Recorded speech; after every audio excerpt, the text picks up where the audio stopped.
It was a humid Tuesday in Savannah when the phone rang. I was in the garden, pruning the azaleas that Robert loved so much. When I saw Chloe's name on the screen, a small warmth spread through my chest. We hadn't spoken in weeks, not since she moved to Miami to conquer the world. I wiped my hands and answered with a smile. But the voice on the other end didn't sound like my daughter. It sounded like a cold stranger executing a business contract. "Mom, listen carefully because I don't have much time," Chloe said. Her voice was devoid of emotion, clipped and sharp. "Marcus and I are leaving for London tomorrow. We've decided to start a new firm there. To fund it, I've sold the beach house in Hilton Head and your SUV. The papers you signed last year gave me full power of attorney, remember? The buyers are coming for the car in an hour. Goodbye." The line went dead before I could speak. I felt my knees give way. I sat on the old stone bench Robert had built for us. For years, I had trusted Chloe. When Robert died, he warned me, "Antonia, our daughter has a heart made of ambition, but her hands are greedy. Don't give her the keys to your kingdom all at once." I thought he was being cynical. I thought my love could temper her greed. I was wrong. I had signed those papers thinking they were for my medical protection. As the tow truck arrived to take my car, I didn't scream. I didn't cry. I watched from the window as the vehicle I used to drive Chloe to her ballet lessons was hooked up and pulled away. My neighbors stared from their porches. The humiliation was sharp, but the realization was sharper. Chloe didn't just want the money, she wanted to erase me. She thought I was an old woman who would just sit in the dark and wither away. I was ready. I went to Robert's old study. It had remained untouched since his funeral. I sat in his leather chair and opened the bottom drawer of his desk. He had left me a sealed envelope with a simple instruction: "Open only if Chloe breaks your heart." I had hoped I would never have to open it. I broke the wax seal with trembling fingers. Inside was a single key to a safety deposit box in a small bank in rural Georgia and a long legal letter. Robert's letter explained everything. He knew Chloe would try to liquidate our assets.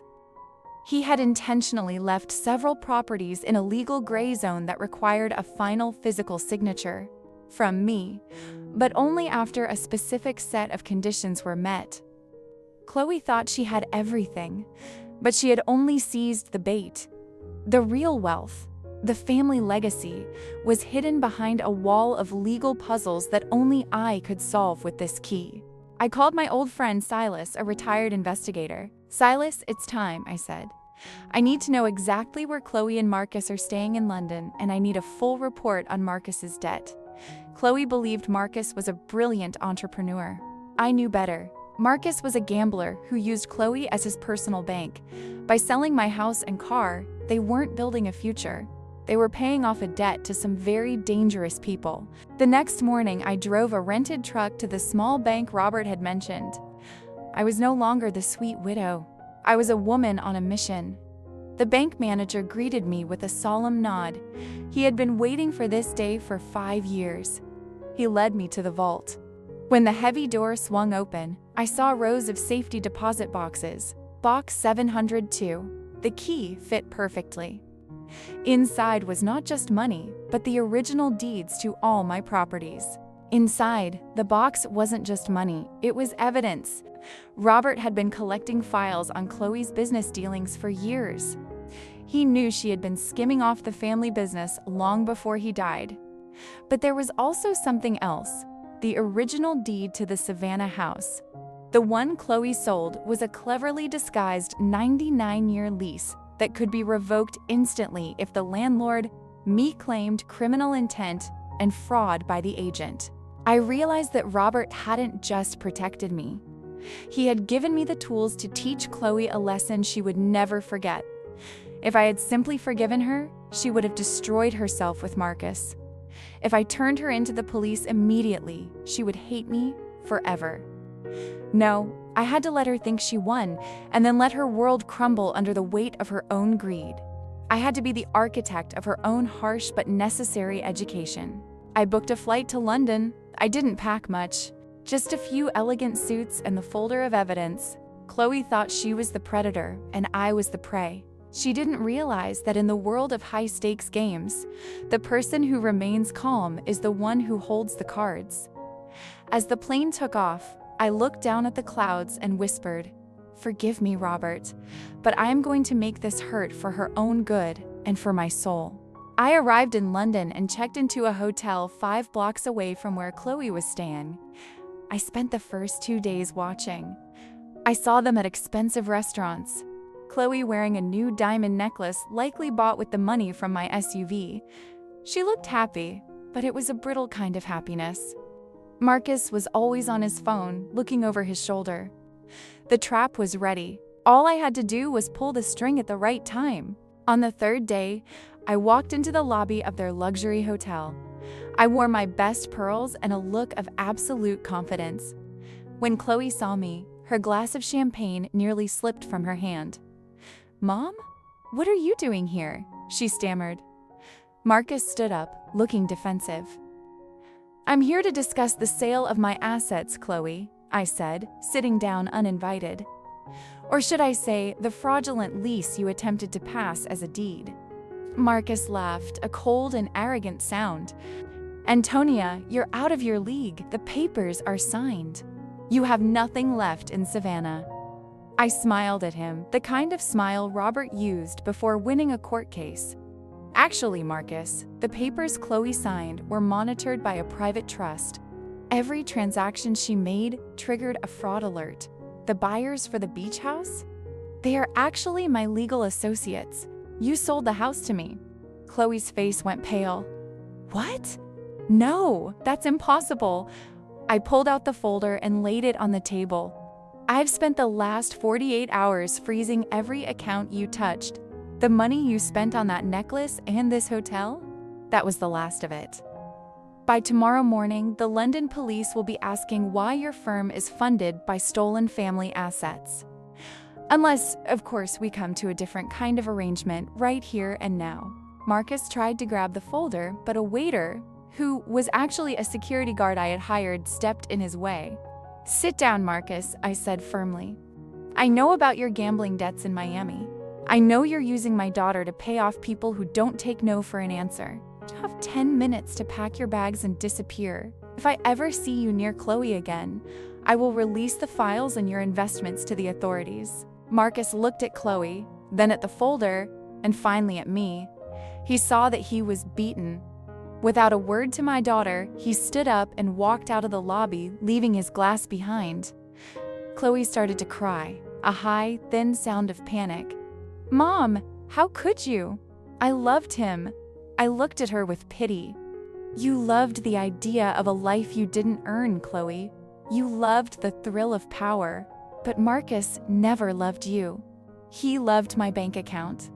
The next few days were brutal.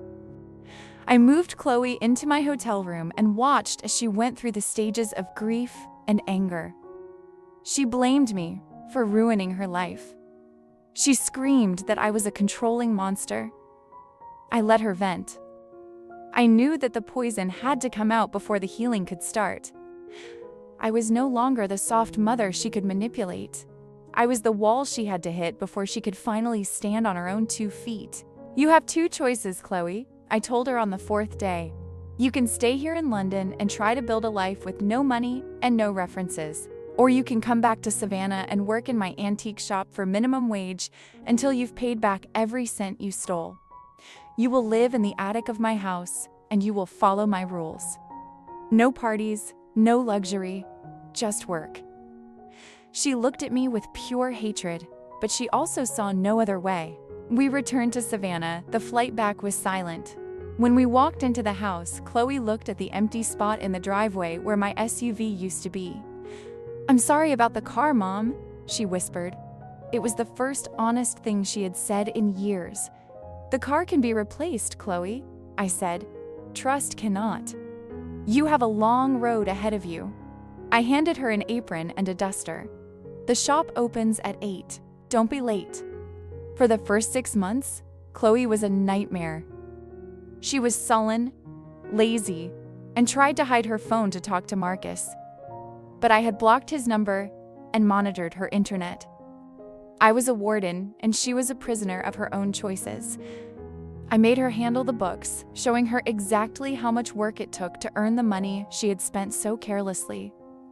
Slowly, very slowly, the Miami Chloe began to fade, and the daughter I knew emerged.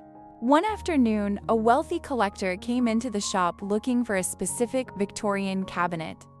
Chloe spent 3 hours with him, explaining the history of the piece and the craftsmanship of the wood. She didn't try to upsell him or manipulate him. She spoke with genuine interest and knowledge. When the sale was finalized, she didn't ask for a commission. She just looked at the empty space on the floor and said, "That was a good piece, Mom." I saw a change in her eyes. The greed was being replaced by a sense of accomplishment. She started coming down for breakfast early, asking me about Robert and the business. She wanted to know the stories behind the antiques. I realized that Chloe had always felt overshadowed by our success. She thought the only way to be someone was to have more than us. Now, she was learning that being someone was about what you knew and how you worked. A year later, Chloe had paid back half of the debt. She'd moved out of the attic and into a small guest room.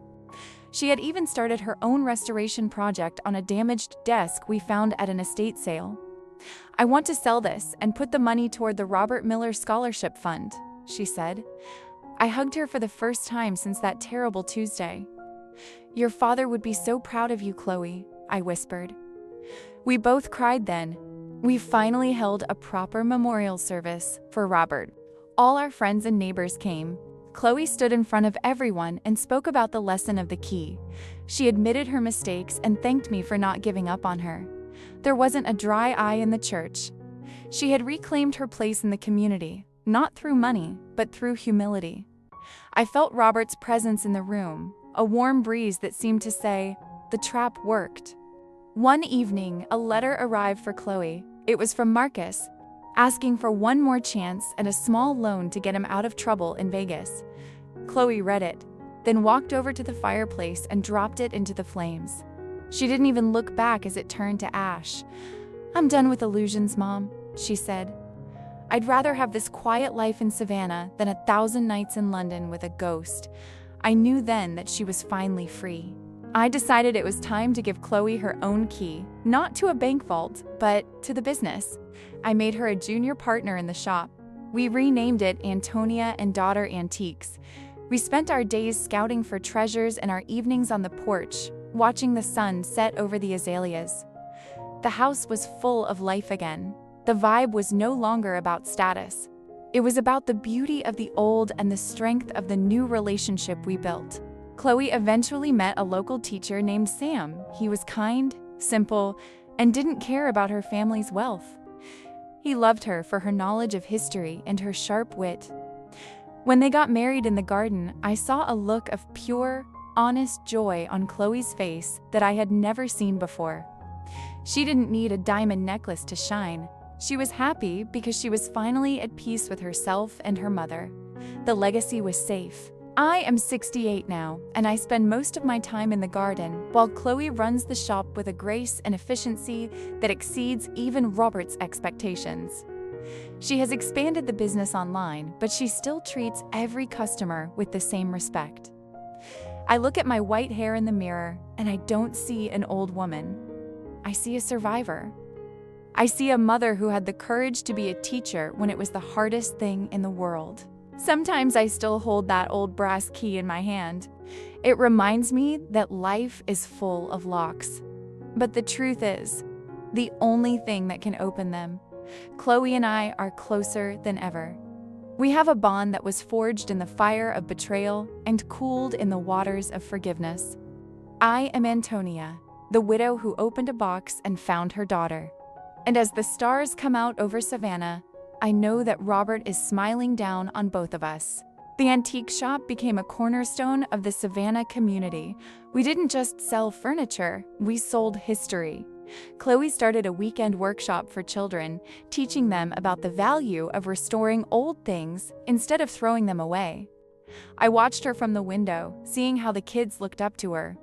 She had become a role model, someone who understood that the most broken things can often become the most beautiful. One day, the man who had bought my white SUV through my associates returned it to me. "I think this belongs in your driveway, Antonia," he said with a wink. I looked at the car and felt a strange lack of emotion. I didn't need it anymore. I gave the keys to Chloe. "Use this for the shop deliveries," I said. "It's just a machine, honey. It doesn't define us." She hugged me, and we both laughed at how much power that car once held. I began writing my memoirs, focusing on the invisible threads that connect a family. I wrote about the pain of the betrayal and the slow, agonizing process of rebuilding trust. I wanted other parents to know that it's okay to be firm, that no can be an act of love. The book was published locally and then picked up by a national house. I spent my weekends doing signings, meeting people who had their own keys and their own stories. Chloe and Sam had a daughter, whom they named Roberta, after her grandfather. When I held that little girl, I felt the cycle of life truly complete itself. She would grow up in a house filled with honesty and the scent of old wood and fresh flowers. She would learn that her grandmother was a woman of steel and her mother was a woman of heart. I promised her that I would never keep secrets from her, and I would always tell her the truth. The Robert Miller Scholarship grew into a major foundation, helping hundreds of students in Georgia pursue degrees in law and history. Chloe and I attended every awards ceremony. I saw the faces of the young people and felt a deep sense of pride. Our family's struggle had turned into a fountain of opportunity for others. We had taken the bait Robert left and turned it into a feast for the community. The legacy was living. My health remained strong and I continued to travel, but this time I took Chloe and Roberta with me. We went to the places Robert and I had loved, the coast of Maine, the mountains of North Carolina. We made new memories on top of the old ones. I realized that grief never really goes away. It just changes shape, becoming a part of the landscape of your life. I was happy to be a part of this new, vibrant landscape with my daughter. In the quiet moments of the evening, Chloe and I would sit on the porch and talk about the trap. We could finally laugh about it. "Dad was a genius, wasn't he?" she would say. "He knew exactly what I would do." I would nod and smile. "He knew you better than you knew yourself, Chloe. He knew you were capable of greatness. You just needed to be nudged in the right direction." We would toast to Robert, the architect of our peace. I recently found another envelope in the back of the safe. It was a letter Robert had written to Chloe to be given to her only after she had proven herself. I handed it to her on her 30th birthday. She read it in the garden, alone. When she came back, her eyes were red, but she was smiling. He said, "He loved me, Mom. He said he always knew I would find my way back." We spent the rest of the night talking about his laugh and his wisdom. The shop expanded into a second location in Charleston. Chloe handled the entire move, from the lease negotiations to the interior design. She was a powerhouse of business, but she never lost her soul. She made sure the new shop employed local artisans and supported historical preservation. I watched her lead with a mix of Robert's logic and my intuition. She was the best of both of us, a perfect blend of strength and compassion. I am 75 now, and I spend most of my time painting in the garden. My azaleas are the talk of the neighborhood. I paint the light as it filters through the Spanish moss, trying to capture the feeling of a Savannah afternoon. I am at peace with my past, my present, and my future. I am Antonia Miller, a woman who opened a safe and found a world of truth. My life is a tapestry of many colors, and I love every single thread.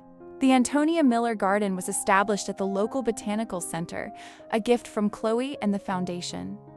It was a place for people to sit and reflect on the beauty of nature and the importance of family.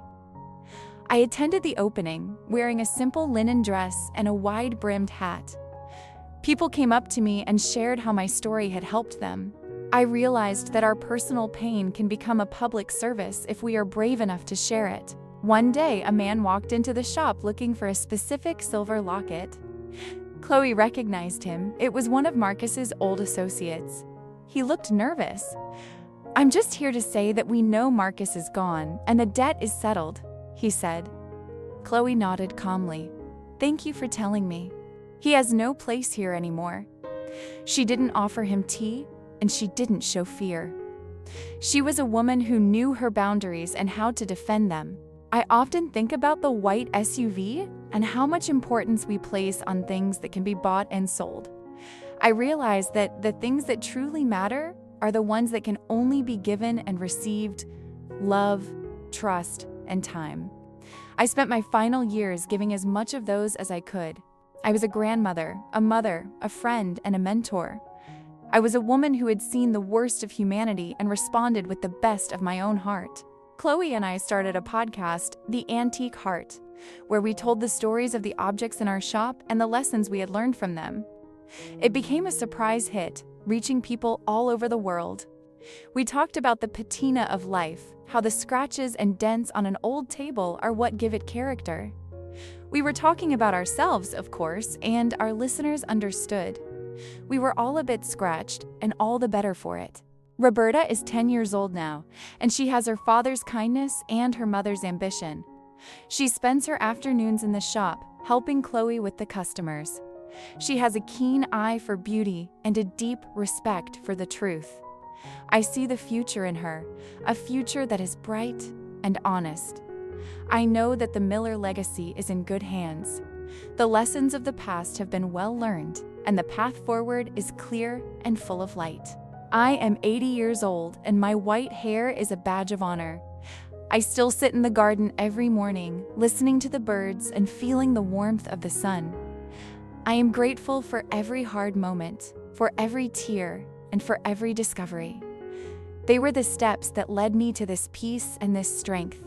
I am Antonia, a woman who went through deception and came out as herself, real and unshakable. I am happy, I am complete, and I am home.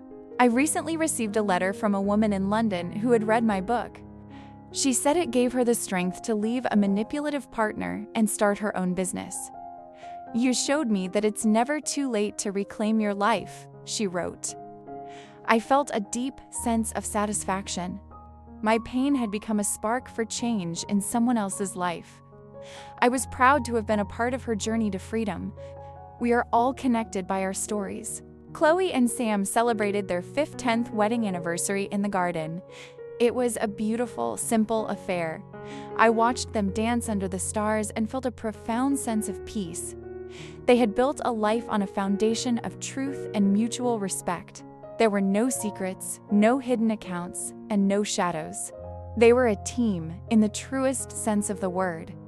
I was so proud of the woman Chloe had become, a woman of substance and soul. I am sitting on the porch now, watching the sun set over the Savannah River. The sky is a riot of orange and purple, a masterpiece of natural beauty. I feel a deep connection to the whole world around me, a sense of being part of a much greater and more honest story. I am Antonia, and I am finally, truly, and gloriously home. The path was long and winding, but every step was worth it to get here. I am calm, I am complete, I am seen. I am 90 years old now, and my days are quiet and full of light. I spend most of my time in my favorite armchair, looking at the harbor. I don't need much anymore, just the company of my family and the comfort of my books. I have lived a long and glorious life, full of shadows and bright light. I have no regrets, only a deep sense of gratitude for every moment. I am Antonia, a woman of the world, a woman of peace, and a woman of truth. The Foundation's work has expanded to include environmental protection for the Georgia coast. Chloe and Matthew are leading the charge, working to ensure that the beauty of our home is preserved for future generations. I am so proud to see them take on this new challenge. They are a force for good in the world, a testament to the power of transformation. I know that they will continue to make a difference long after I am gone from this world. I recently saw a photo of Marcus in a news report. He'd been arrested for fraud in another country. I felt a brief moment of sadness for him, but it was quickly replaced by a sense of relief. Chloe had escaped that darkness, thanks to Robert's plan and her own strength. She was safe, She was happy, and she was loved. The trap had saved her from a life of misery and deceit. I was so thankful for Robert's foresight and his deep love for us. Roberta graduated from college with honors, a degree in environmental science in her hand. She is a brilliant young woman with a heart for the planet and a mind for solutions. I am so proud of her achievements. She is the future of our family, a future that is bright and full of hope. I know that she will continue to do great things in the world, guided by the values of honesty and respect that we have instilled in her since she was a child.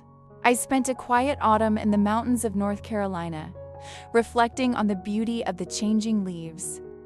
The colors were so vibrant and bold, a reminder of the constant transformation of life. I realized that my own life had been a series of seasons, each with its own beauty and its own challenges. I was a part of the great cycle of nature, a woman of the earth and the sky. I felt a deep sense of belonging to the universe and its light. I am 95 years old now, and my memory is like a library of beautiful and difficult books. I can pull down any volume and relive the moments of my life. I am no longer afraid of the dark chapters, for they are the ones that gave the story its depth. I am a woman who has lived it all, and I am proud of the woman I am today. I am Antonia, and I am finally, truly, and gloriously at rest in my own honest heart, living a life of absolute truth. The Foundation's work has been documented in a new film titled The Miller Legacy. It's a powerful look at the impact of our family's journey on the world around us. Seeing our story on the screen, I was moved by the resilience of the human spirit. I realized that we all have a thread of truth within us, waiting to be woven into something beautiful. I am so grateful to have been the one to start this journey, and I am so happy to see it continue. I spent a quiet evening with Roberta, who is now a young woman herself. She told me she wants to be a writer and document the stories of women like me. "You showed me that our voices have power, Grandma," she said. I felt a deep sense of accomplishment.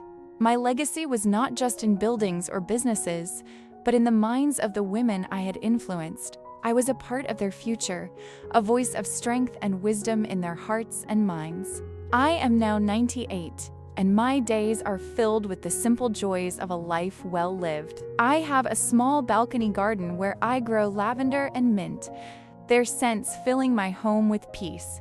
I spend my afternoons reading and talking to my family, feeling a deep sense of connection and love. I am at peace with my past, my present, and my future.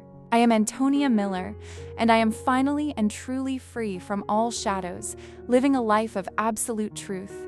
My final book, The Antique Heart, has just been released. It's a reflection on the beauty of aging and the importance of honesty in our relationships. I wanted to leave a guide for those who are still looking for their own path in the midst of life's challenges. I hope it brings comfort and courage to everyone who reads it. I am still a teacher, even in my final years, sharing my heart and my soul with the world. I have done my work, and I am happy. The stars are bright over Savannah tonight, a million tiny lights in the darkness. I feel like one of them, a small part of a vast and beautiful universe. I am Antonia Miller, and I am finally, truly, and completely free from all shadows. The story of the widow who opened a safe and found her soul has come to its beautiful conclusion. I am at peace. I am home, and the light we created together will shine forever, lighting the way for others in the dark.